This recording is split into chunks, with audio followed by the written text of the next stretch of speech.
Buenos días a todo el mundo. Un día precioso. El objetivo de las jornadas, como dijo Juan Carlos, es mostrar procedimientos y técnicas, pero básicas, de investigaciones en ciencias sociales, específicamente en ciencias económicas, para que los docentes incorporen la investigación al aprendizaje. Ese es el objetivo, incorporarlo al aprendizaje. Esto es así porque, en realidad, si uno mira a un niño de 3, 4, 5 años, el niño está aprendiendo a medida que comete un error, la mamá lo riñe y entonces él cambia su actitud, se cae, se golpea y ve que tiene que tener más cuidado. Es decir, el ser humano aprende investigando. Aprende investigando experimentalmente, que cuando uno explica la teoría de la experimentación resulta difícil, pero en realidad el ser humano aprende investigando. Llega a la escuela y le enseñamos a aprender memorizando o imitando o por la disciplina. Después sigue en la secundaria y sigue en la universidad aprendiendo no de forma natural, sino de forma artificial. Aprendemos, pero es artificial. Y después llega, hace un posgrado para tener mayor currículum, estar actualizado, y cuando termina el posgrado, le decimos que investigue. Primero nos hemos pasado 30 años matando la facultad de investigar, la aptitud y las competencias de la investigación, y no le hemos enseñado nada de eso, y cuando llega allí tiene que hacer su tesis. Y bueno, ya sabemos el resultado, muy pocas tesis se concluyen, muy poca gente se gradúa, y la investigación es como un cuco, una cosa, un monstruo feo que no abordamos, y no es tan así. Hay muchos tipos de investigación y hay muchas cosas que podemos hacer cada uno de nosotros incorporando esa forma natural del aprendizaje. Pero para poderlo hacer necesitamos saber de qué estamos hablando, que es lo que voy a hacer ahora.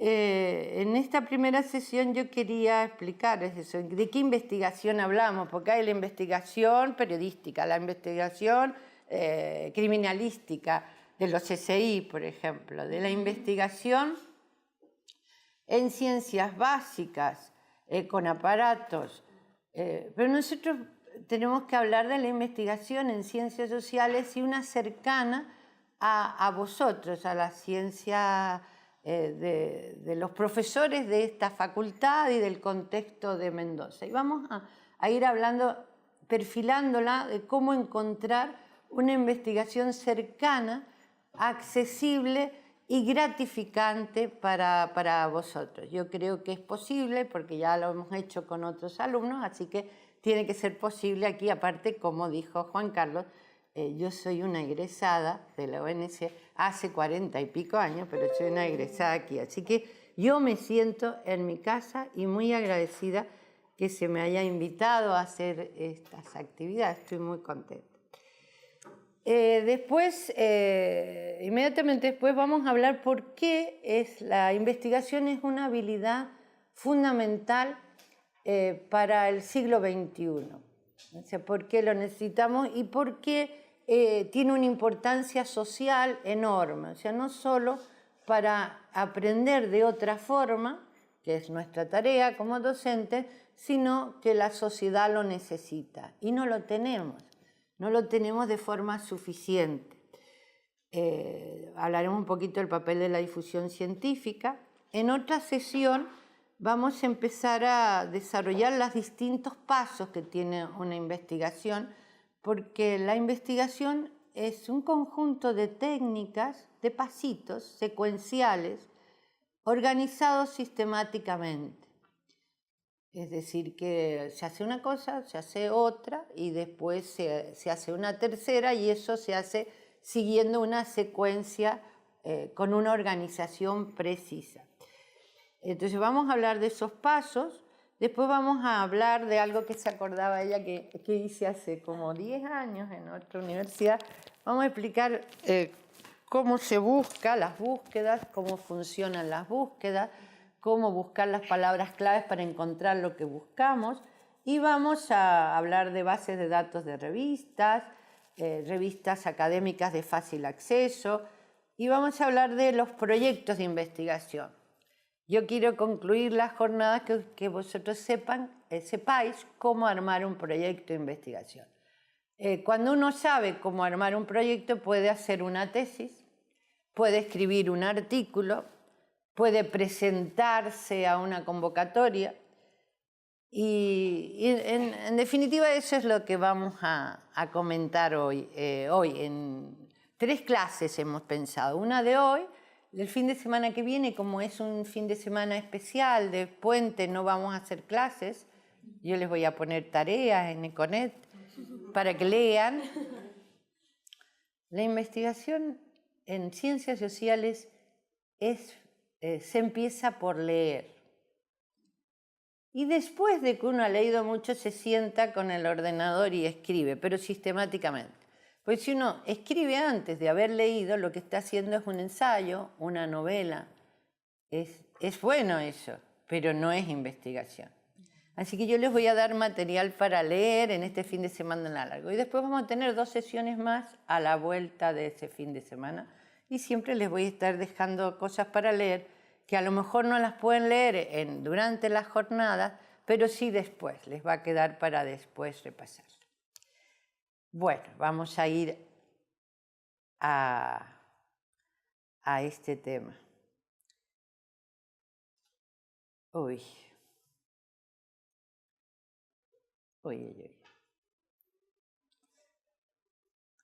Bueno, mira, yo no lo encuentro, pero tú ponlo, que así empezamos, porque...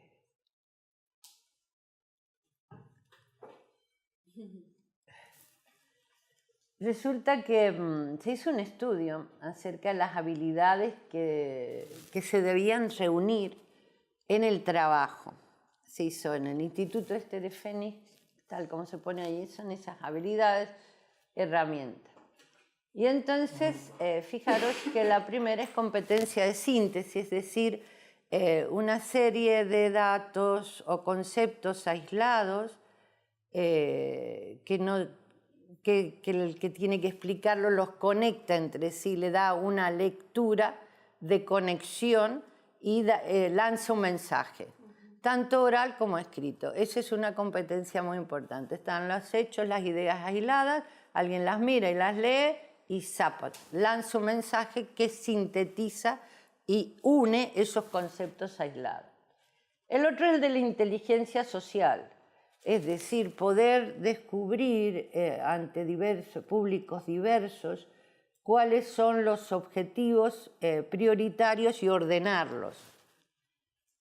El tercero es pensamiento adaptativo, se requiere mucha flexibilidad, porque el mundo de hoy, el de 2020 también, será complejo, muy complejo, con situaciones difíciles de entender, difíciles de explicar, y claro, uno en su empresa o delante de su aula tiene que llegar a unas conclusiones y tiene que adaptar el mensaje y las ideas al contexto en que está viviendo.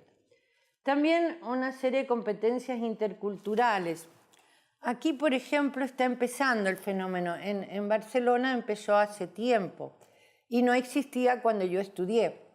Cuando yo estudié en esta facultad, todos mis compañeros habían nacido en Mendoza, vivían en Mendoza, éramos todos iguales. La homogeneidad era muy alta entre el alumnado y también en el profesorado. Bueno, las cosas han cambiado porque existe la globalización, porque los aviones nos acercan, porque viene gente de otros sitios y los alumnos van y vienen. Cosa que es buena para el aprendizaje, es muy bueno porque uno aprende cuando compara. Y si uno no compara, no aprende. Hay un cuento de Rabindranath Tagore, es un poeta indio que a mí siempre me gusta recordar, que acerca de las ranitas en el fondo de un pozo. Habían 5 ranitas en el fondo del pozo, 2 de ellas, no me acuerdo cómo, consiguieron salir fuera del pozo. Vivían muy bien adentro del pozo porque tenían el día y la noche, tenían agua, tenían bichitos para comer se estaba en un espacio pequeño, pero estaban bien, se llevaban bien las ranitas, era fantástico para vivir allí. Pero de aquí que dos salieron del pozo y recorrieron el mundo, se encontraron con muchos peligros que tuvieron que sortear, muchas cosas buenas que no tenían, como por ejemplo las flores, que descubrieron las flores, las abejas, los pajaritos, los colores. En el fondo del pozo no había colores porque casi no llegaba la luz. Y tuvieron que sortear muchísimas dificultades y finalmente volvieron al pozo. Cuando se encontraron con las que se habían quedado, bueno, ahí se vio la diferencia, eran totalmente diferentes.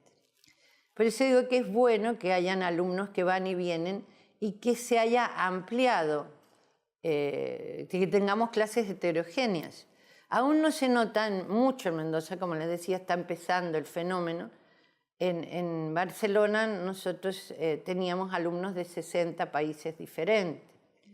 Entonces eso te obliga como docente a tratar de llegar, aunque el idioma nos dábamos a entender, había un conocimiento del idioma, las culturas eran muy difíciles. Pues eso va a avanzar, entonces tenemos que prepararnos para tener competencias para tratar con otras culturas.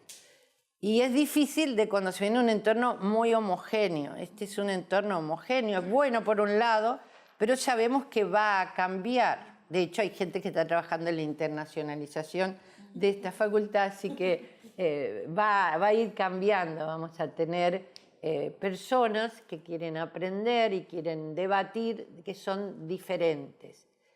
Y si no las vamos a tener presencialmente, las tenemos en las comunicaciones a través del ordenador. Tenemos allí una interculturalidad muy, muy importante. Muchas veces metemos la pata si no tenemos esa competencia. Según cómo saludamos, qué cosas podemos decir, cómo abordamos los temas, cómo llegamos a conclusiones, qué de rápido contestamos, qué adjuntamos y qué no, según la cultura. Entonces sí que se requiere en el mundo de hoy tener esas competencias interculturales. Y más cosas. Lo del pensamiento computacional lo que quiere decir no es que uno pueda, seamos todos informáticos, sino que entendamos cómo funciona esto de las redes, qué podemos aprovechar de ellos y cuáles son los problemas que tenemos que resolver. O sea, es un sistema en el que estamos, que nos sirve de herramienta, pero tenemos que saber a quién recurrir para resolver esos problemas, si no sabemos resolverlos nosotros mismos. Pero tenemos que tener competencias en eso, porque las computadoras, como los celulares, los móviles, cada vez van a estar más presentes en nuestra vida y en la vida de nuestros alumnos. Entonces, la idea no es apaguen el móvil que voy a explicar, sino abran el móvil, que van a ver que ahí sale una explicación que se complementa a lo que estoy diciendo. A ver quién la encuentra primero. Entonces, para eso se requiere pensar las cosas, la docencia de forma diferente, y eso es lo que se refiere con el pensamiento computacional. Poder trabajar en nuevos medios de comunicación, como han surgido después que estudiamos, han surgido ahora. Nosotros no estamos alfabetizados en los nuevos medios de comunicación. Le di el ejemplo del móvil, del celular, pero también tenemos todas las redes sociales. Esas han aparecido cuando ya éramos mayores. Entonces, como docentes, nos han venido después de que habíamos terminado el aprendizaje. Lo que se espera es que hayan más cosas de este estilo. Y entonces tendremos que alfabetizarnos en ellos, saber cómo funcionan, para qué sirven y para qué las podemos aplicar en la docencia. Transdisciplinariedad quiere decir que los trabajadores del futuro van a ser especialistas en una cosa y generalistas en todas las demás. Hay que saber un poquito de cada cosa para saber dónde ubicarse, pero ser muy bueno en una. Esa es la transdisciplinariedad. Mentalidad de diseño, rápidamente poder diagramar un proyecto de llegar a unas conclusiones, diseñar un un esquema de trabajo, diseñar una organización para un equipo y hacerlo así a nivel de intuición, de esa parte de la mente que funciona solita y que no tenemos que hacer el esfuerzo para que funcione. Eso quiere decir la mentalidad de diseño. Gestión de la carga cognitiva. Bueno, se espera en los próximos años que los conocimientos, los contenidos sean más abrumadores todavía que lo de hoy. Ya hemos visto cómo en los últimos años viene más contenido. Entonces hay que gestionarlo, pues si no nos volvemos locas. La tecnología nos acerca a muchas cosas, nos da muchas lecturas, es muy interesante, podemos progresar más rápidamente, nos podemos desarrollar con más facilidad, todo eso.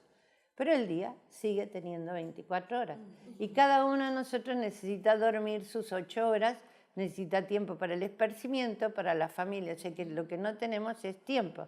Y hay una verdadera eclosión de contenido, tenemos que saber cómo discriminarlo, que bueno, ya ha salido en las otras habilidades, tenemos que saber cuáles son las más importantes y las menos relevantes, y las tenemos que priorizar, analizar y gestionar los contenidos porque hay demasiado. Y también la colaboración virtual. Vamos a trabajar mucho más con los computadores, con el email o con el Skype o con leer trabajos simplemente de otros que la presencia y las reuniones. Aún aquí no se ve, fijaros que aún aquí no ha empezado, para todo se hace una reunión, para todo se hace una... Es mi impresión, no sé si me equivoco, pero se hacen muchas reuniones para hablar y de vuelta otra vez para hablar. Claro, necesitamos ser más eficientes en ese sentido, necesitamos trabajar de otra forma porque en casa tenemos tiempos muertos en los que podemos colaborar y porque los traslados nos quitan muchísimo tiempo y si todos nos trasladamos los caminos no alcanzan nunca, se colapsan. Y en otras partes ya se empieza a trabajar de esa forma. Se nota muchísimo en el norte de Europa, también se nota mucho en Barcelona, ya en el sur de Europa ya también se empieza a notar que los equipos trabajan virtualmente y tienen muchas formas de avanzar en los proyectos y no se tienen que ver las caras. Entre otras cosas porque se nos ha incentivado en las universidades a que trabajemos en equipos de otros países. Entonces nosotros cuando trabajamos con los asiáticos, nosotros estamos trabajando y nuestros partners están durmiendo, porque hay una diferencia horaria.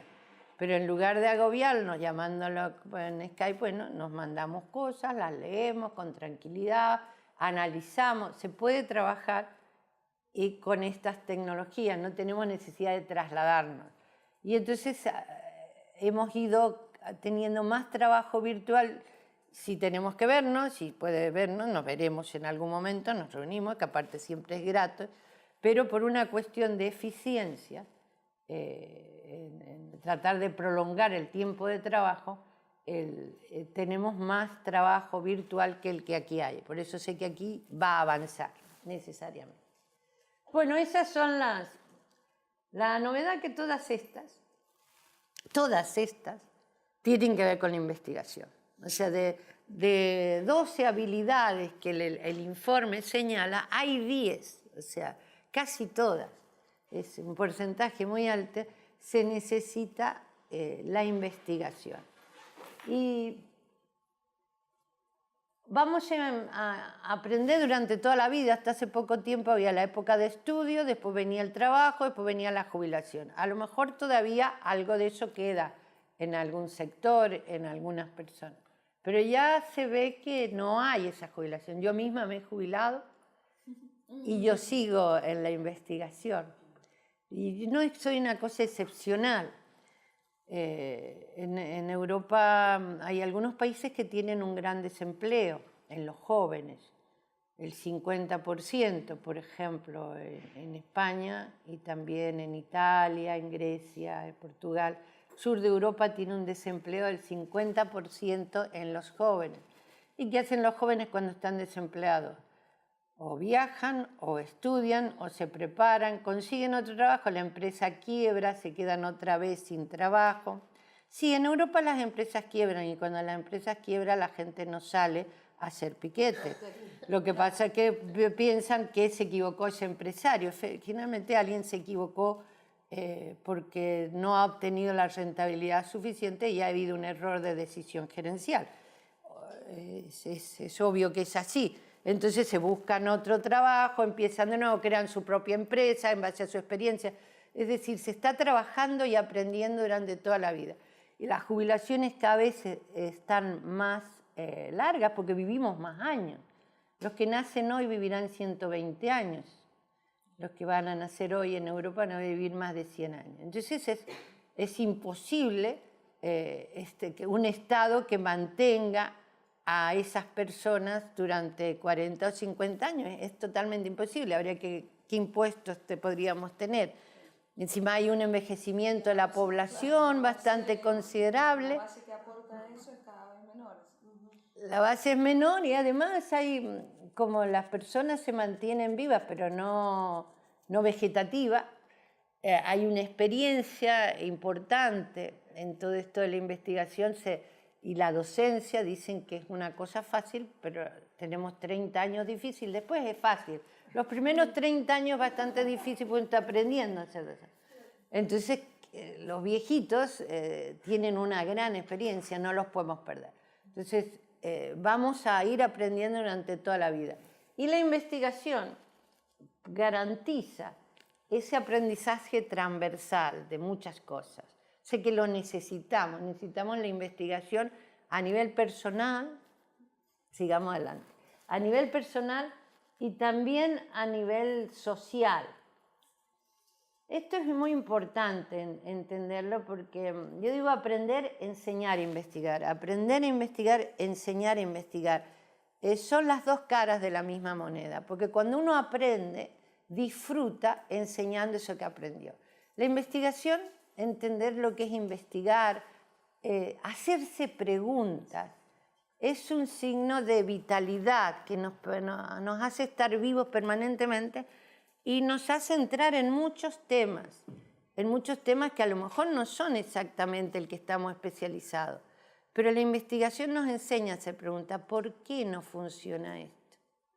¿Por qué hacemos tantas reuniones en la facultad? ¿Por qué necesitamos reunirnos tantas veces? ¿Por qué la organización, y ahora estoy con la organización de la cosecha, ¿por qué la organización de las cosechas, los cosechadores, los camioncitos, es tan ineficiente para los productores pequeños y medianos? ¿Por qué si tenemos una experiencia de 90 años de vitivinicultura, tenemos una organización ineficiente? Porque lo hace el productor, organiza individualmente, cuando lo lógico, como en toda parte del mundo, que organiza con una masa crítica de productores, es la bodega, porque tiene mayor información. Y pues que aquí lo hacemos así de mal. Entonces, todas esas preguntas tienen que ver con el hábito de investigar.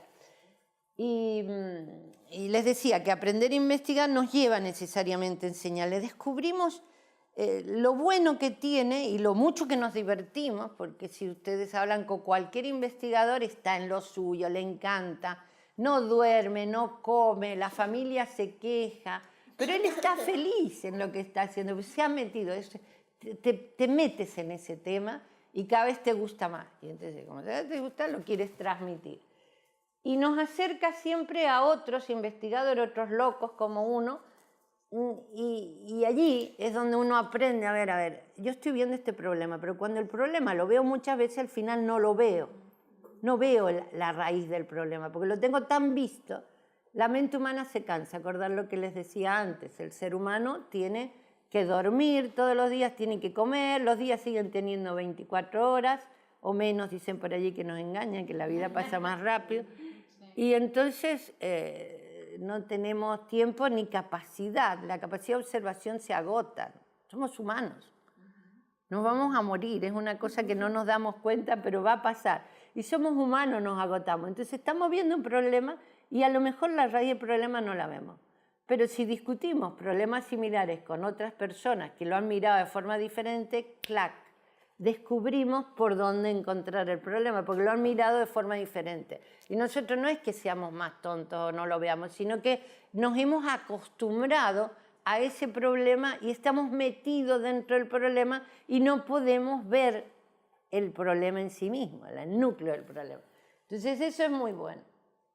Después también la investigación logra que muchos, que se amplíe el número de personas, es como una cosa contagiosa.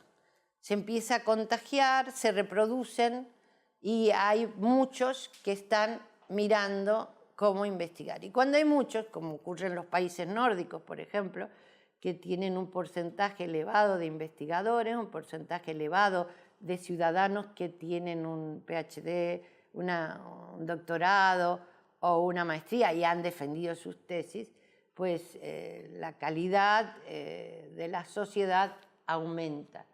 Porque cuando uno mira, por ejemplo, en países como Corea o como Alemania también, que los empresarios innovan y que esas innovaciones amplían las fronteras de la gestión empresarial, amplían la frontera de la aplicación de productos. Uno cuando viaja dice, uy, qué fantástico, allí estoy, aquello y aquello, aquello. ¿Cómo se ha llegado a poder tener esta innovación aplicada? Se ha llegado por la investigación, que ya les digo que tiene diversas esferas. Hay investigación, llamémosla así, difícil, de las ciencias duras, por ejemplo, física o matemáticas, que son investigaciones que requieren un cerebro educado para las matemáticas y para las ciencias duras, pero hay personas que sí que les gusta y se dedican a ello y son también investigadores apasionados. Tenemos otras investigaciones intermedias, las de las ciencias experimentales, como la de los veterinarios, agrónomos, y tenemos las investigaciones sociales, que son las más cercanas a nosotros, que se pueden hacer en base a leer y descubrir de qué están hablando, cuál es el idioma, el lenguaje que utilizan otros investigadores que nos han precedido, y nos puede servir para entender problemas de nuestra sociedad y también aplicar una innovación para resolverlo. Entonces hay muchas, yo les he dado 3 ejemplos, pero hay muchos tipos de investigaciones. La cuestión es descubrir la que es para nosotros, para cada uno de nosotros. Porque para que el tema te atrape, para que la investigación sea una actividad de tu vida, tienes que encontrar una cosa en que tú y eso de partida te guste. Después ya te van a gustar otros temas. Cuando aprendas a investigar es muy fácil meterse en otros temas. Es muy fácil adquirir la transdisciplinariedad. Muy fácil poder saber cómo funcionan otros temas que no son los que uno ha estudiado. Porque uno ha aprendido una metodología, un vocabulario y rápidamente pues, puede llegar. Pero en el primero tiene que ser uno que nos guste de verdad y que tengamos ya una pregunta que nos ronda desde hace tiempo. Porque, como todas las actividades, al principio es difícil. Por ejemplo, dicen que hacer vino es fácil. Lo único que pasa es que los 200 primeros años es difícil. Bueno, con la investigación es lo mismo, es fácil. Pero empezar el primero, el segundo año es difícil porque uno tiene que aprender técnicas, aplicar técnicas, sistematizarlas y avanzar en el tema. Entonces tiene que estar en misa y repicando. Es como cuando uno aprende a conducir. Al principio, bueno, las luces, los cambios, el embrague, el acelerador, equilibrado, uno sube, el otro baja, y aquí que giro, mirarlas, no puede. Entonces necesita practicar y después puede. Después le dan un carnet y mientras más practica, más conduce más, y al final se olvida. Todo el que ha aprendido a conducir sabe que llega un momento que se olvida de las cosas, las hace automáticamente. Bueno, la investigación igual, todo el aprendizaje es igual y y creerme que la investigación y el desarrollo económico van unidos, porque la calidad del recurso humano mejora, pero necesitamos crear una masa crítica de investigadores en la sociedad. Y no es una cosa de crearla de élite, de arriba. Si el Estado ayuda, es mejor, claro, ahora mejor, pero no surge solo porque el Estado ayude, es una cuestión social. Tiene que surgir desde abajo, tiene que incorporarse a la actividad docente. Es una cosa que tiene que ver con nuestra docencia y como docentes somos muchos, al final pues nuestra acción pues llega a mucha más gente. Por ejemplo, podríamos conseguir un nivel más alto de lectura de tesis de la que tenemos actualmente, que es el problema, tanto para nosotros como para los demás. Sigamos. Esto es lo que decías, es la ciencia, la tecnología, todo está basado, la economía también, están basadas en la investigación. Y eso tiene relación con la sociedad. Y la ciencia impacta en esa sociedad. Y la sociedad tiene una percepción de lo que hacen sus investigadores. Hay otra deformación que yo observo en América Latina en general, en mi país en particular, es que la investigación a veces es ideológica. Es decir, el Estado pone dinero para una investigación porque le interesan sus resultados o fuerza los resultados. Yo lo observo que aquí es mayor que en Europa también es, porque el ser humano es idéntico en todas partes del mundo, somos igual de débiles en todas partes y fáciles de corromper, somos iguales en todas partes. Lo único que en otros sitios las cosas están más institucionalizadas y hay más castigos y al final pues uno aprende que hay cosas que no debe hacer. Entonces se controla el sector público, la investigación no puede ser ideológica, no es investigación. La ideología es una cosa, las novelas, los ensayos están del lado del deber ser y después está la investigación que es lo que es. O sea, si tengo datos, estos datos los organizo y llego a estas conclusiones. Pero también hay una parte de hacer la investigación de que tengo que tener los datos, hay que avanzar en cuanto a las estadísticas que tenemos. Yo digo que en Mendoza tenemos muchísima estadística de la hectárea cultivada, lo que se cultiva, lo que se cosecha, dónde se exporta, lo que se fracciona, pero no tenemos las conexiones entre cómo vive la gente en el campo, por ejemplo, qué lejos está de un sitio del otro, si tiene, qué acceso tiene a la educación, a las bibliotecas, cuántas bibliotecas hay en Mendoza. Nos faltan estadísticas. Y entonces ese es un tema de investigación. ¿Qué estadísticas nos faltan? ¿Las sabemos? Bueno, si yo investigo adecuadamente, o sea, veo otro sitio, veo cómo crearon las estadísticas y tienen para qué les sirven, puedo saber qué estadísticas haría falta crear para que me sirvan para el progreso social y económico. Bueno, eso es una interrelación entre todas esas cosas. Hay más ciencia, tecnología, puesto economía, porque yo soy economista. Entonces, pues siempre hablo de esa ciencia lúgubre como es la economía. Aquí lo que se muestra es los agentes del sistema. He puesto el español, pero en general es así en todas partes. I+D+I, investigación, desarrollo, innovación.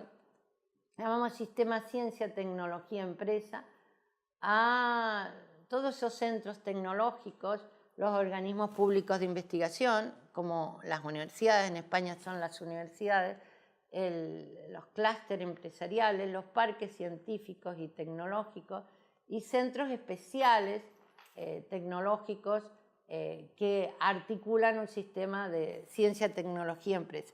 Esas flechitas rojas que se ven ahí son siempre muy difíciles. Esos puentes son siempre difíciles, no solo aquí. Lo que pasa es que hay que crearlos. Y la investigación ayuda a crear esos puentes. Por eso es necesario investigar, no separar, sino articularlos. Es necesario ver cómo funcionan. Vamos a ver otro de estos, pues son solo ejemplos. Esto es el Sistema Nacional de Ciencia y Tecnología y este es el argentino. Es que tenemos una serie de INTA, todo esto, cada uno depende de un ministerio. Este es el papel, está puesto en el papel. Y el CONICET aparece fuera de las universidades, o sea, en Argentina es posible hacer una carrera de investigador sin ser docente. Bueno, yo no tengo la capacidad de cambiar las leyes, si la tuviera la cambiaría, porque es un concepto escolástico de hace tiempo. Es bueno que hayan investigadores dentro de los docentes, no todos podemos ser investigadores, hay que ver quiénes van a ser investigadores, pero el contacto con la docencia mejora la investigación, entonces la separación no es buena. Pero siempre se dan estas situaciones en otros países y se intenta corregir. ¿Por qué? Porque el investigador no quiere que le molesten y aparte porque como siempre hay menos investigadores, lo deseable, el investigador es como elitista. La investigación es de élite, entonces pues se da a veces prepotencia en los investigadores. No es sano eso, pero somos humanos y es algo que hay que combatir, la institución lo debe combatir. El investigador debe ser cercano, no hablar en términos difíciles de comprender, ha de dirigirse a su público, ha de animarlo y bueno, puede ser todo lo especialista que sea, pero debe ser un ser humano cercano. Algunos países lo logran mejor que otros, pero es una lucha, porque el ser humano es como es, ¿qué le vamos a hacer? Y aquí al tenerlo por separado, pues se dan más estas situaciones. Sin embargo, en cada uno de estos centros se dan investigaciones muy buenas y hay en algunas ramas de la ciencia hay una vinculación estupenda, por ejemplo, INTA y las universidades, la Facultad de Ciencias Agrarias, porque como el INTA existe desde hace muchos años, el aprendizaje también es una cuestión de tiempo. Entonces ellos ya han descubierto un caminito como ya. Ahora lo que sí no están, fijaros que aquí faltan unas flechas, todas esas instituciones trabajan cada una por su cuenta y son fallas de nuestro sistema de ciencia y tecnología porque se producen duplicaciones, es muy caro, igual que la enseñanza, nosotros en Argentina gastamos mucho y obtenemos poco, así que una cosa que hay que ponerse a pensar cómo esto puede ser más eficiente en el sentido social. Y una de esas cosas tiene que ver con aprender cómo funciona la investigación y difundir las investigaciones. Creo que ahora ya vamos a ver los fallos, porque era lo que os decía, en todas partes pasan estas cosas, no hay vínculos, no hay puentes, está el elitismo, las leyes no ayudan o ayudan, a veces no hay el presupuesto para que haya la infraestructura adecuada, a veces el sector productivo va por un lado y las investigaciones están dispersas. Es decir, debe haber una gestión estratégica de la investigación, una gestión estratégica para que no cada uno investigue, o sea, su primer trabajo, una tesis de maestría puede ser de algo que uno le ha gustado, pero a partir de allí, a nivel institucional hay que guiar la investigación que se va a financiar. No podemos tener parches de investigación y no podemos no difundirla. Por ejemplo, en las maestrías a veces se trata un tema, se hace un tema, 3 años después viene y se vuelve a hacer el mismo tema. Cambiaron el director, que era el que se acordaba de las tesis anteriores, y entonces viene un alumno y con todo el derecho dice voy a hacer esto, y ya estaba hecho. Ya estaba hecho, eso es un desperdicio enorme. Bueno, ¿qué es lo que falta? Difusión. Solo falta difusión y las tecnologías nos permiten ahora difundir fácilmente. Se puede crear un repositorio y todos van a mirar lo que está ella hecho en el entorno local. Lo que está hecho en otros países a veces es más fácil porque como ellos sí difunden, eso lo vemos, pero también necesitamos ver qué es lo que está aquí. Entonces eso es una tarea. Todas esas son las cosas que se deben mejorar y ya os digo que es en todos los países. ¿Seguir? Ah, sí, ahora tengo secretaria nueva. Tú ve saliendo, porque si no yo puedo seguir explicando y nos vamos a estar... O sea, cuando tú te cansas una transparencia la haces. No, es al revés. Márcame el ritmo, por favor. Esto... Me había olvidado que veníamos otros que nos están escuchando, ya me había olvidado esto. Bueno, a los que nos están escuchando he hablado con alguien que me ayuda con las transparencias. Bueno, esto que está escrito aquí pasa en América Latina, pasa en Argentina y pasa en Mendoza. Y esto es lo que tenemos que avanzar. Si no avanzamos en esto, pues no logramos esos objetivos sociales y económicos de la investigación.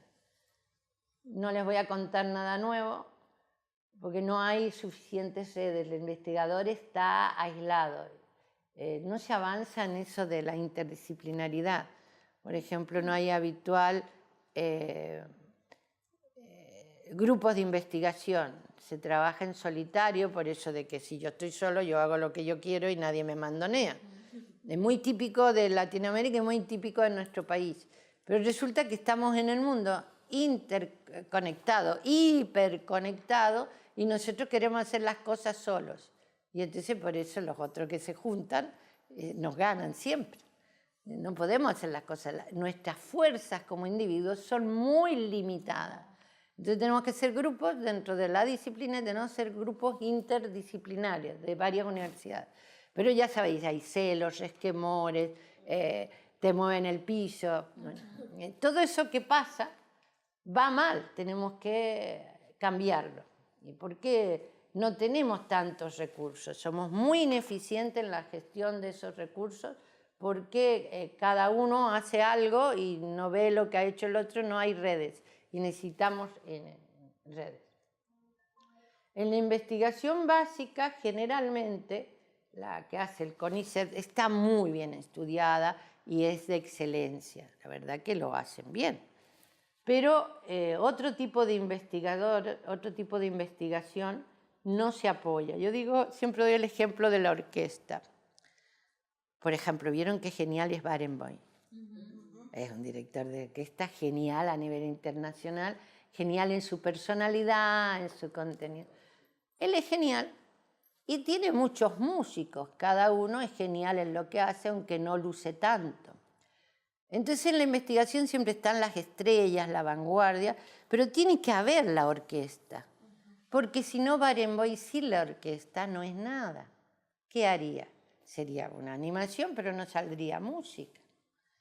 Entonces a veces nos olvidamos que sí, que hay que tener muchos Barenboim, muchos premios Nobel, hay que tener las estrellas, pero necesitamos esa masa crítica de seres que no somos tan buenos como para ser Nobel, pero estamos colaborando y al menos sabemos hacernos preguntas.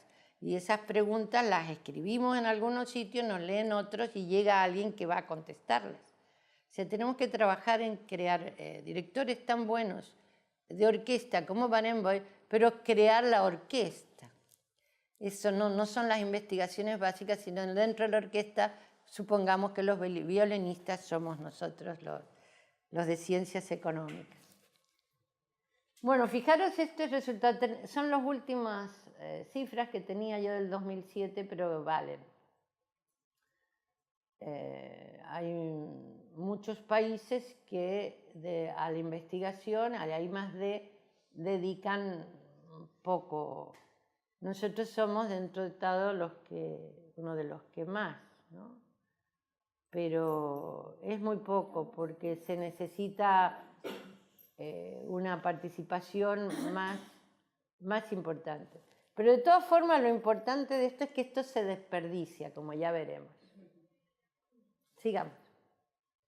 Fijaros, aquí tenemos esto pasa en América Latina, fijaros que los graduados en ciencias sociales y humanidades han crecido a partir de los 90, los que hacen matemáticas saben que eso es exponencial, o sea, han crecido de forma geométrica. Y sin embargo, las otras han crecido, pero más lentamente, ciencias exactas, ingeniería, ciencias médicas, ciencias agrícolas, vegetales.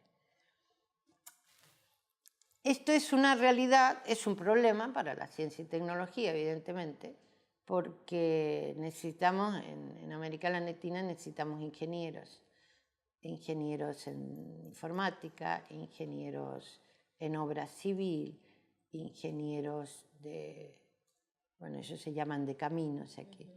Ingeniería, necesitamos gente que desarrolle software para dejar de piratearlo. Necesitamos gente que cree redes para mejorar, por ejemplo, una cosa que necesitamos urgente para ser más eficiente, la administración electrónica. Y no se puede hacer porque no tenemos suficiente gente para crear los nodos de esa administración electrónica, que el sector público funcione todo electrónicamente, que todos los trámites se puedan hacer por internet eficientemente. En Barcelona se puede hacer y aquí algunos sí, en algunos ha habido un gran avance y en otros no. Entonces uno pierde tiempo con el teléfono, trasladándose en los turnos y demás.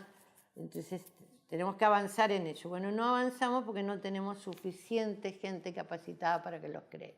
Tenemos que tenerlo. Pero tenemos mucha gente formada en... Aquí está... ya termino. Ponla, déjala puesta. Tenemos mucha gente formada en ciencias sociales. Entonces, en lugar de desaprovechar ese recurso, tenemos que orientarlo a que su investigación sirva para desarrollar la sociedad.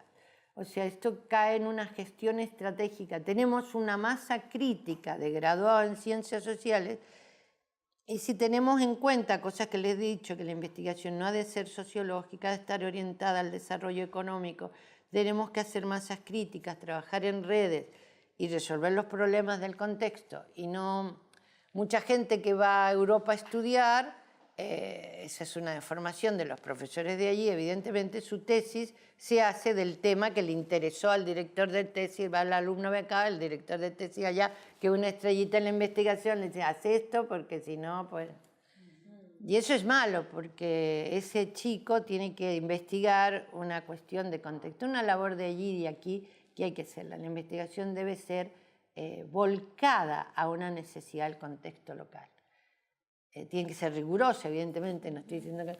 Entonces, en lugar de lamentarnos, sí que hay que tratar de tener más ingenieros, que los necesitamos, pero tenemos más contadores. Bueno, ya los tenemos.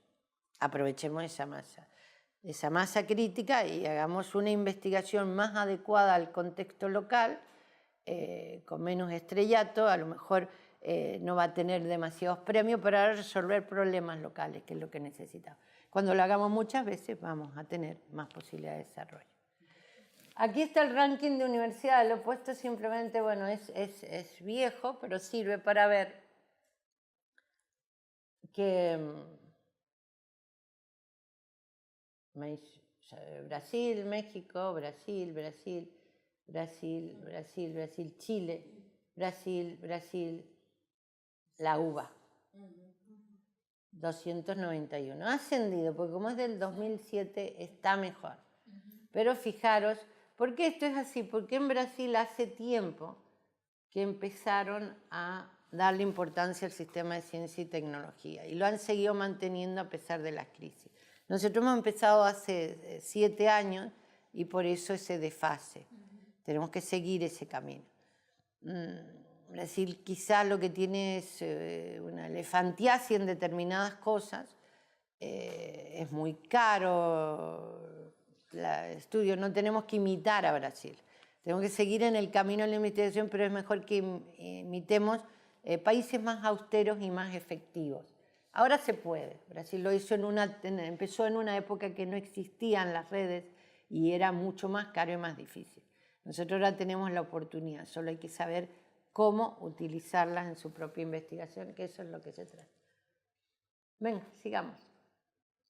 Aquí también hay un ejemplo de impacto de publicaciones. Como veis, Brasil, México nos supera. Hay otros que están peor, pero bueno. Tenemos que publicar más.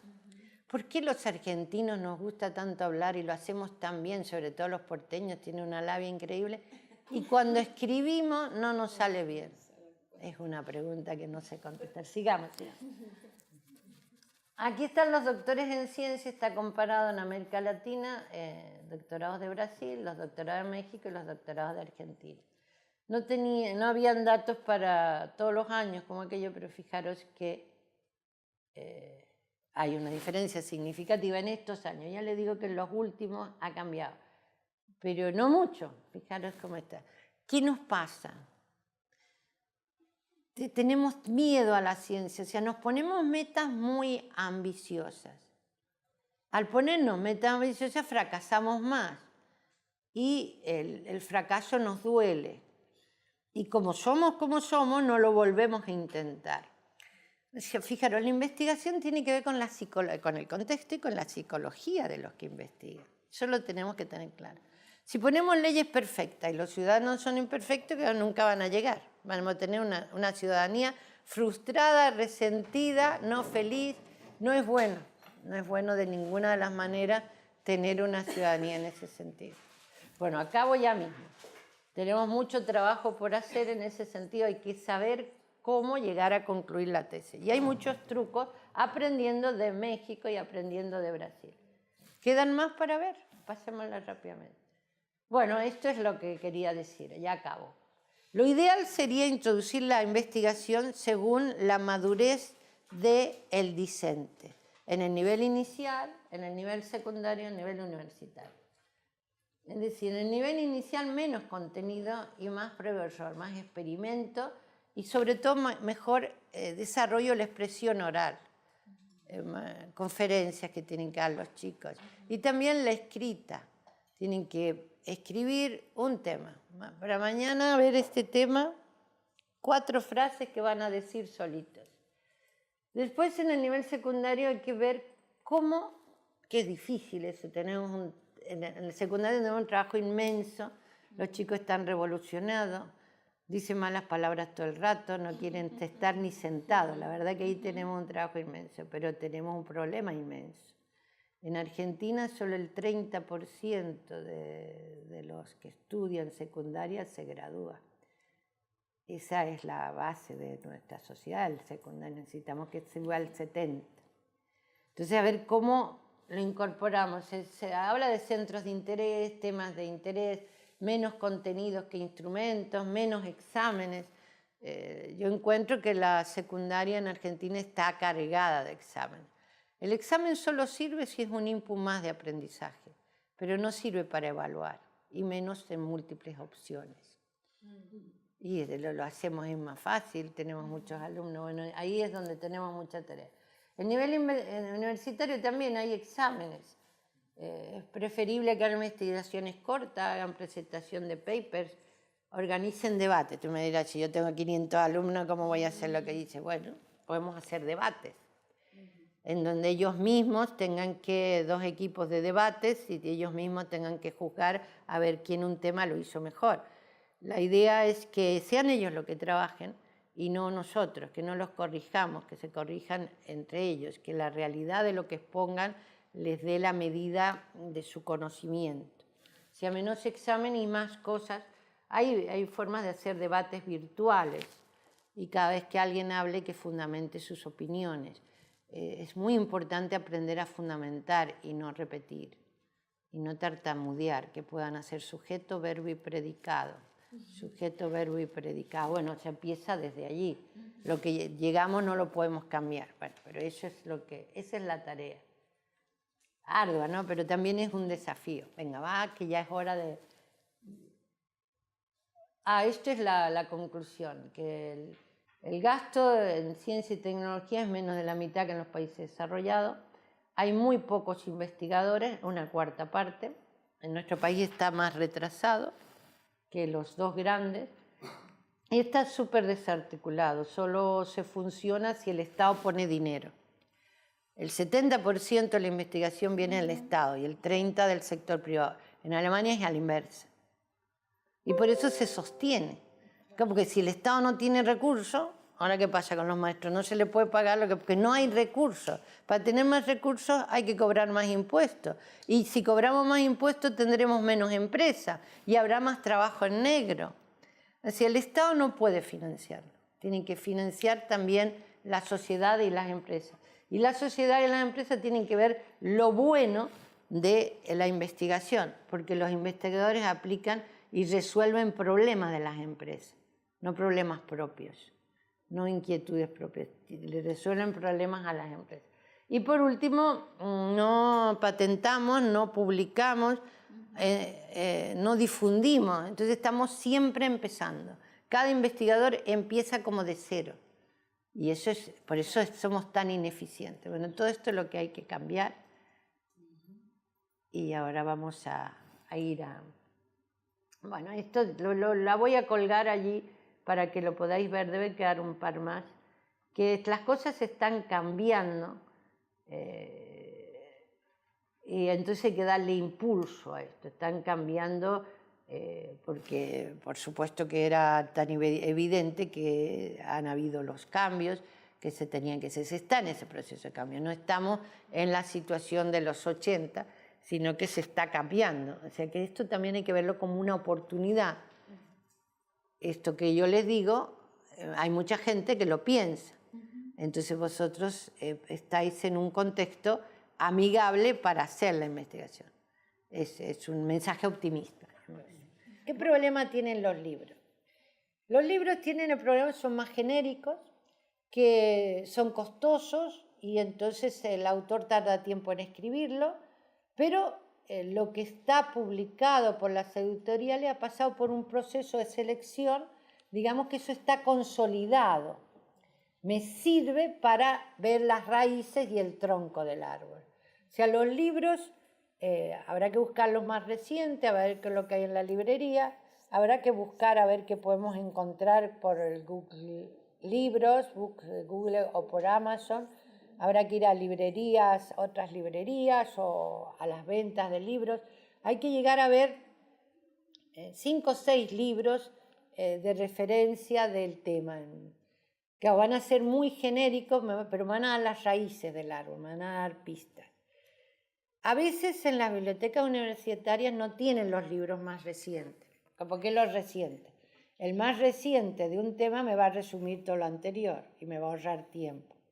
Pero generalmente en las bibliotecas, como una cuestión de recursos, la cosa va más lento en las universidades, toda la universidad del mundo es así.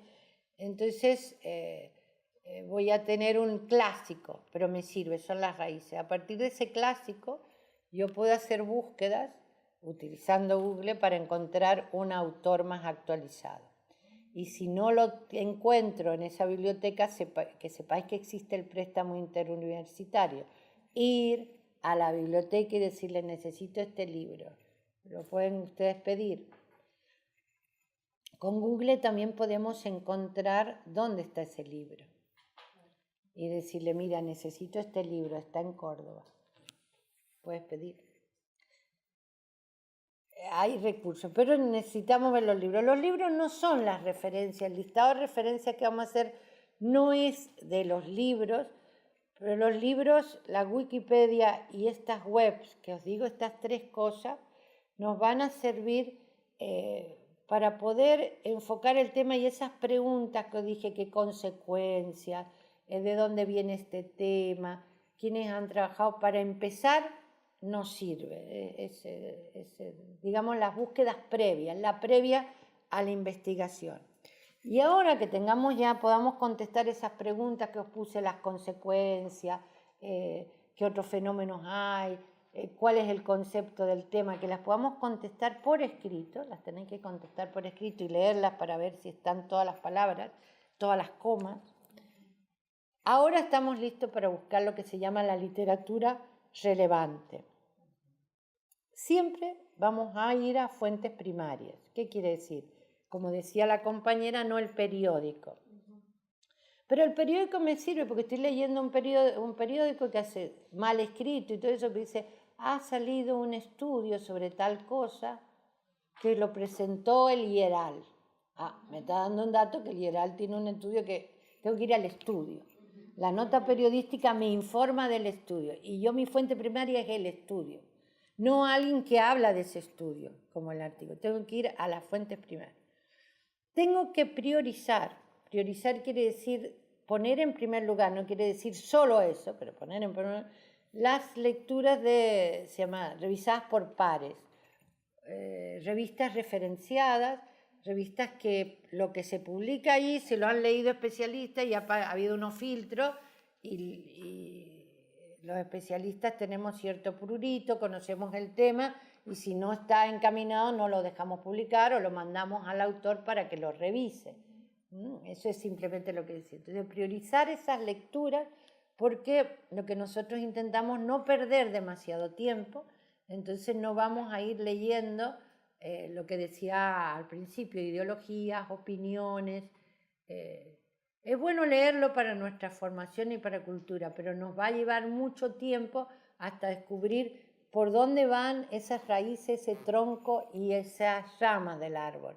Tenemos que ir bien cómo la ciencia sigue desarrollando, porque si algún científico se va de la olla y lo que dice es mentira y no está suficientemente contrastado, la comunidad de científicos va a contestarle, va a llamar a la revista, va a escribir a la revista y va a decir, ¿por qué estáis publicando eso que resulta que esto? Y la revista, si se precia, va a tener que sacar un número poniendo esas cosas y va a retirar los artículos. Entonces, cuando nosotros lleguemos allí, lo que está sedimentado. No quiero decir que es la verdad, es muy difícil que sea, porque la ciencia va avanzando, pero es hasta dónde hemos llegado.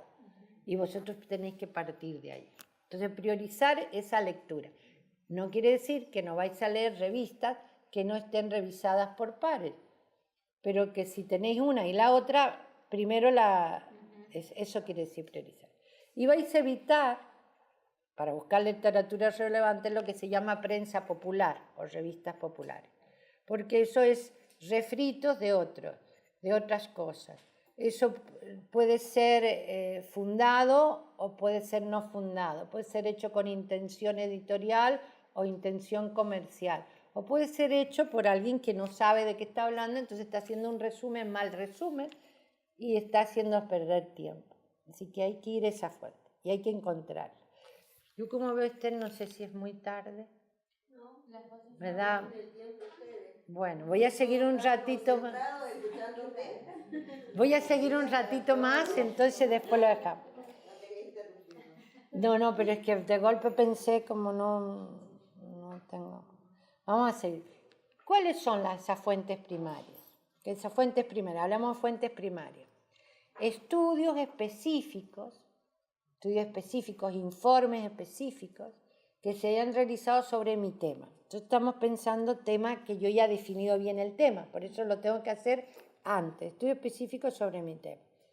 También pueden ser datos recolectados, datos que aparecen en los autores del documento, porque a veces los autores recolectan sus propios datos porque están investigando fenómenos de los cuales no hay datos.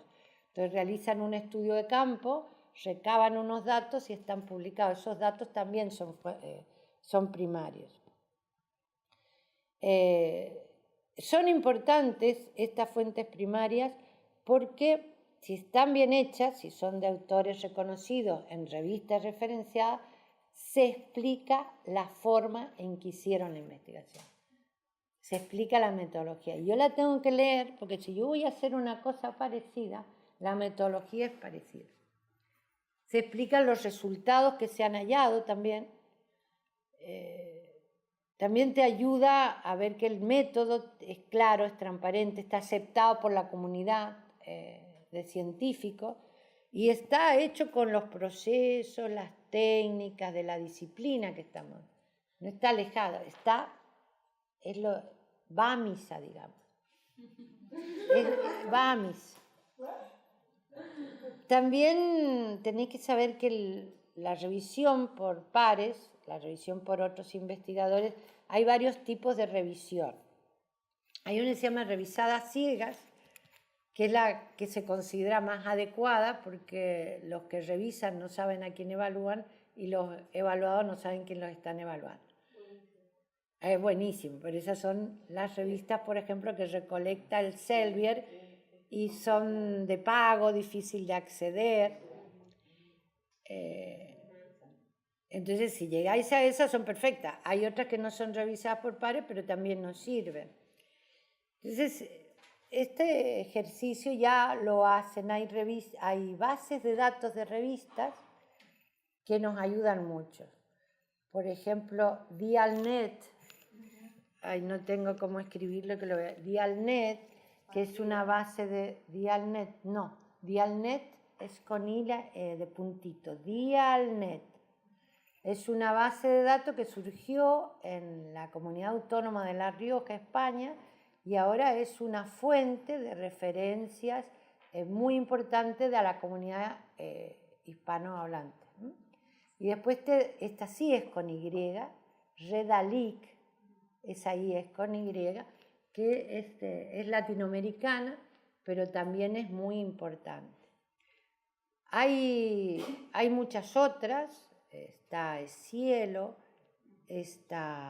si vais al Ministerio de Educación argentino, ahí vais al Ministerio de Ciencia y Tecnología, ahí os dicen las bases de datos de revistas, porque hay muchas revistas, son bases de datos de revistas electrónicas, y seguro que allí encontráis, esas son de fiar.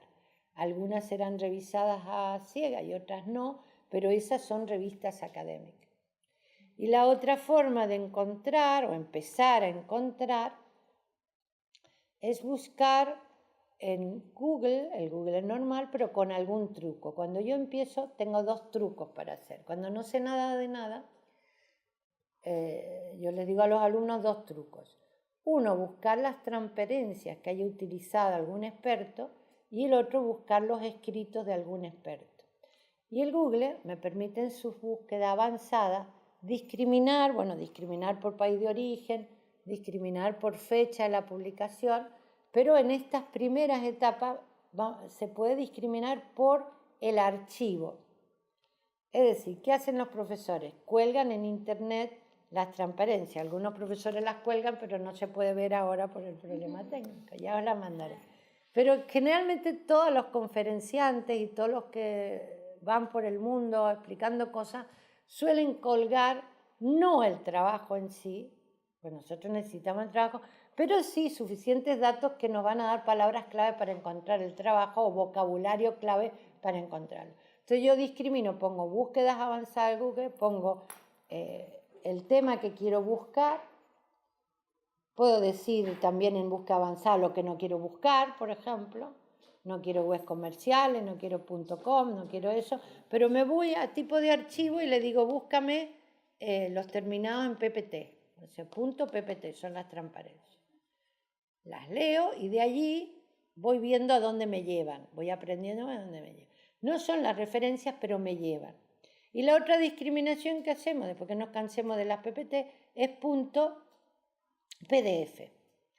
O sea, los artículos, para que no se muevan las gráficas, generalmente están en PDF, porque la Acrobat Reader nos permite acceder al artículo tal como fue subido, y en cualquier impresora se va a imprimir igual, independientemente del tamaño, independientemente de la impresora, y por esa razón los autores editan con esa extensión PDF. Podemos hacer una prueba. Cuando buscamos en Google así a lo bruto, y después buscamos con la extensión PDF. ¿Qué vamos a ver? Que se reducen mucho las búsquedas, entonces somos más efectivos, no tenemos que mirar tanto, y que nos sacan cosas de encima. Entonces es cuestión de ponerse frente a la búsqueda avanzada de Google, ponerle todos los filtros. Si no sale nada, quitar un filtro. Pero es importante que filtréis por PDF. Y cuando lleguéis a ver los PDF, vais analizando entrada por entrada a ver si viene de una universidad, de un instituto, y toméis nota de dónde viene, de qué revista fue publicado, porque si hay un artículo de un experto en una revista, es que hay más expertos en esa misma revista. Vais a buscar la revista y encontráis más referencias. Ver la fecha. Si os interesa, si estáis haciendo un análisis histórico, os interesa todo el tiempo. Si queréis un análisis más actual, os interesa que sea actual. Aquí, al contrario que los libros, que os digo, sí, los libros, aunque sean antiguos, os van a dar las bases, aquí buscamos los más actualizados. Ya que nos lo permite Internet, buscamos los más actualizados, que se puedan. Después, según el tema, podemos ir a ver una cronología anterior, pero la idea es que busquemos los actualizados, y cuando entréis a cada artículo, fijaros si el autor se identifica, si está el nombre del autor, y abajo dice doctor por tal universidad, pertenece a tal otra. Fijaros la editorial, Fijaros que, que el artículo tenga la estructura básica de los artículos, una introducción, una metodología, unas conclusiones y al final la bibliografía. Que esté la fecha, la institución. Si tiene esas cosas, es digno de que lo leáis. Ahora, un artículo que encontráis que sale el autor y no sale su filiación, no. Un artículo que encontréis que no tiene bibliografía, no. Esas dos cosas, la afiliación, la editorial, a ver, podéis también, sale una editorial que no la conocéis, bueno, tenéis el Google, ponéis la editorial y vais a ver si es de fiar o no. Una universidad que no os suena, ponéis el nombre y vais a ver si es una universidad de Morondanga o una universidad que yo me voy a creer lo que diga. Porque lo que trato es que lo que yo encuentre y voy a poner como referencia, sea como le dije antes, vaya a misa. No tengo que perder tiempo en esta cosa que es fácil de hacer, ¿verdad? Que se comprende, esto es fácil. En lo fácil no pierdo tiempo, porque así voy a leer lo que a mí me va a enseñar. Entonces, ¿qué os he dicho? Utilizamos el Google normal, puedo hacer una búsqueda a ver qué sale, pero me voy a la búsqueda avanzada y busco allí para aprender las PPT, extensión PPT, las transferencias, para ver de qué va, dónde lo discuten, por qué lo discuten, en qué países. Pero claro, eso tenéis que ir mirando porque sale esa información en cada una. Se tenéis que hacer una lectura investigativa, llamémosle así. No vais leyendo a saco, no. Me las voy a mirar a ver de dónde viene, por qué hizo esta conferencia, en qué contexto. Parece que es una pérdida de tiempo, pero una vez que revisáis unas cuentas, llegáis a daros cuenta en qué país, en qué sector el tema que se os ocurrió es más importante. Entonces sabéis en dónde vais a ir a buscar. O sea, no es pérdida de tiempo, es estarse viendo el panorama que tenemos, la parte más fácil. Y os va a dar una aproximación al vocabulario que se utiliza. Porque esa es una cosa muy importante. A veces no encontramos cosas porque se lo preguntamos al señor Google Google es una gran biblioteca y ha guardado las cosas con unas palabras claves. Si nosotros se lo preguntamos con palabras que no son las claves que tienen, pues no lo va a decir, nos va a dar cosas, claro, porque Google siempre te da cosas, pero no son las que necesitamos. Entonces es bueno perder este tiempo, pero 2 o 3 días nomás, de revisar las extensiones PPT rapidito, a ver cómo llaman a eso que yo llamo aquí inseguridad ciudadana, a lo mejor en otro sitio se llama de otra forma. Entonces, si yo le pongo inseguridad ciudadana, no encuentro nada, me dicen los alumnos. Claro, porque se llama de otra forma. Entonces, tengo que ver cómo lo llaman los expertos en el tema. Y así como lo llaman, lo ponen en sus transparencias. Como un aporte a veces interesante cuando no encontramos muchas informaciones, cuando encontramos un artículo, una publicación y pasa ese tamiz de calidad, buscar en la bibliografía, porque ahí sale referencia a otros artículos con nombres en inglés, en otro idioma o con otro título, digamos, y eso nos ayuda. Es como una investigación de los detectives lo que hacemos en este momento, investigación de detectives, sacamos pistas de todo. Muy buen aporte el tuyo, la bibliografía, por eso cuando busquemos por PDF, que es el otro truco, voy a tratar de encontrar artículos que tengan bibliografía y voy a descartar lo que no tengan bibliografía. Y entonces también le voy a hacer una investigación detectivesca. ¿En qué revista publican? La que dice el compañero es, bueno, le veo las referencias y las notas al pie, porque allí me van a salir otras pistas para encontrar más referencias. Pero una pista fundamental es ver en qué instituto de investigación está. Nadie está aislado, así que debe tener asistentes. Y es bueno cuando lo esté buscando también googlear al autor, porque entonces cuando ya encuentro un autor que me gusta y ya es uno que va a ir a referencia, me paso a la aplicación del Google que es Google Academic o Academic. Entonces allí yo pongo el nombre del autor y me salen todas las cosas que ha hecho ese autor y dónde están publicadas, porque a veces me indica que está publicado en un repositorio, en una página web, y ahí empiezo a bajar documentación, ya tengo la documentación. Y cuando ya tengo un autor que veo que es interesante o varios autores, tengo que seguir googleando, saber dónde trabaja, dónde está trabajando actualmente, porque yo voy a llegar a lo mejor a escribirle al autor. Tendré que preparar, yo busco muchas referencias, muchas, 50 o 60, las voy purgando, voy haciendo mi lista. Hay que hacer una lista de referencias y aquí es donde se empieza a trabajar con un gestor de referencias, que es Mendeley, el que vais a tener. Para la próxima lo vamos a ver, ahora no se puede, pero ya os anuncio. El gestor de referencia te permite colocar lo que encontraste y ya te dice todos los que están investigando relacionadamente. Y entonces te permite poner alertas si sale un artículo. Ayuda mucho, toda la tecnología ahora ayuda a la investigación. Nosotros le tenemos que ayudar a la tecnología y ya está. Tenemos que ayudar. Pero eso sí, cuando buscamos un autor, buscamos saber dónde está y conocer su email, porque a veces vamos a llegar a ver un artículo que nos interesa mucho, está en una revista de pago a la que no accedemos. Entonces, si nosotros previamente hemos buscado las direcciones de los autores y a medida que vamos buscando vemos que tal, podemos escribir 2 tipos de mail. Nos tenemos que sentar, escribir un mail en inglés, repasarlo, para dar la ortografía, pero lo hacemos una vez.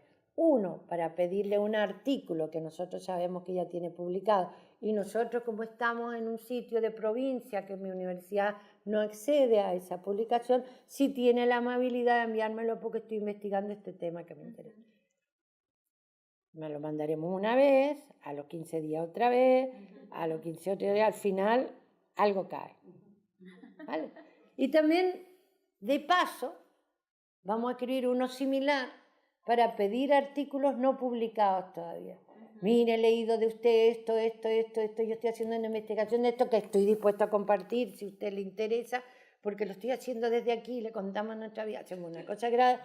Pero me pregunto si usted no tendría otras publicaciones, otras investigaciones que está realizando usted o sus allegados a las que yo no he accedido.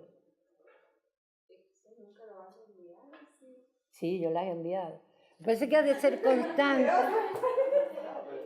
Sí, el mismo investigador, el otro le dice, bueno, claro. O está compartiendo avances o algo de eso, yo me quiero comunicar. Si son argentinos, yo diría que no, porque aquí te tienden a... Pero la gente de fuera aquí es generosa porque la ciencia te hace ser generoso y humilde. Si eres científico, tienes que ser humilde y generoso porque comprendes tú nada en el universo. Tú no eres nada en el universo. Así que cuando hay un alumno interesado, ese alumno te está mostrando una perspectiva y tú has de ser generoso. Entre otras cosas porque en el mundo exterior también se les paga, porque imagínate, un investigador de Oxford se le paga bien. Ahora, tú le tienes que escribir en un inglés muy correcto, muy escueto. Hay de todo. En la viña del Señor hay de todo. Hay investigadores que no son generosos ni humildes, pero entre todos esos hay algunos que trabajan en redes. Y creerme, entre vuestros mails y meterse en el Mendeley os va a dar, vais a llegar a la red de investigadores. Solo hay que sentarse y decir, bueno, no me sale esto, lo vuelvo a hacer. Pero la regla básica es buscar en búsqueda avanzada para empezar, discriminar por el archivo, por fecha. Y si encuentro un artículo, buscar que tenga el título, que coincida de mi tema, el autor y la afiliación del autor, que sea actual, que haya un editorial, un instituto que yo lo googleo y veo que está bien y que tenga bibliografía. Y si es uno buenísimo, a los pies de página y a la bibliografía y de ahí sacás más. Y de los otros hacéis lo mismo. Y una vez que encontráis una revista, y con esto acabo, una revista en donde se publican los temas, pues mirar 10 años de esa revista. Las revistas suelen tener índices anuales y mirar a ver quién otro y qué facetas y qué historia.